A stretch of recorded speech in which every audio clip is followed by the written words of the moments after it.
கடலூர் மாவட்டத்தில் மகளின் காதல் விவகாரம் பிடிக்காத தந்தை பெற்ற மகளையே கழுத்தறுத்து கொலை செய்த சம்பவம் அரங்கேறியிருக்கிறது.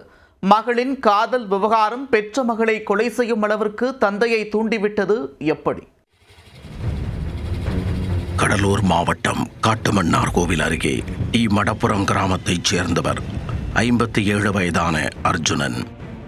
கூலி தொழிலாளியான இவருக்கு 2 மகன்கள் மற்றும் ஒரு மகள் உள்ளனர். மகள் அபிதா காட்டுமன்னார்கோவிலில் உள்ள ஒரு பள்ளியில் ஆசிரியையாக பணியாற்றி வந்தார்.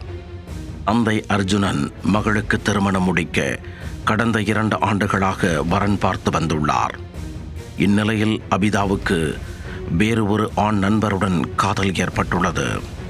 இதற்கு தந்தை அர்ஜுனன் கடும் எதிர்ப்பு தெரிவித்துள்ளார். ஆனால் தந்தையின் எதிர்ப்பையும் மீறி தொடர்ந்து அபிதா அந்த இளைஞருடன் பேசி வந்ததாக கூறப்படுகிறது. அதே நேரம் தந்தை பார்த்து வந்த வரன்களையும் அபிதா தட்டி கழித்து வந்ததாக தெரிகிறது. இதனால் ஆத்திரமடைந்த தந்தை அர்ஜுனன் வீட்டில் இருந்த அபிதாவிடம் மீண்டும் சண்டை போட்டுள்ளார். இதனால் இருவருக்கும் இடையே வாக்குவாதம் முற்றியிருக்கிறது.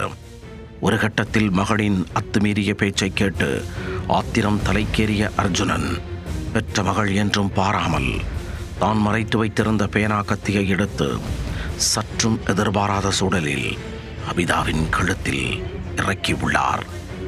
ரத்தம் குபுகுபுவென கொட்டிய நிலையில் கழுத்தை பிடித்து கொண்டு இரத்த வெள்ளத்தில் அப்படியே சரிந்து விழுந்து சம்பவ இடத்திலேயே உயிரிழந்தார் அபிதா. கொலை செய்துவிட்டு அருகில் இருந்த பாத்திரத்தில் கையை கழுவிவிட்டு அங்கிருந்து சென்ற தந்தை அர்ஜுனன் நேராக டாஸ்மாக் கடைக்கு சென்றுள்ளார். மது பாட்டிலை வாங்கி ராவாக குடித்த அர்ஜுனன் போதை தலைக்கேறிய நிலையில் அருகே உள்ள புத்தூர் காவல் நிலையத்திற்கு சென்று தான் கொலை செய்துவிட்டதாக கூறி சரணடைந்திருக்கிறார். இதையடுத்து சம்பவ இடத்திற்கு சென்ற டிஎஸ்பி விஜயகுமார் மற்றும் போலீசார் கொலை நடந்த வீட்டில் விசாரணை நடத்தி வருகின்றனர். மோப்பனாய் மற்றும் கைரேகை நிபுணர்கள் வரவழைக்கப்பட்டு சம்பவ இடத்தில் ஆதாரங்களை சேகரித்தனர்.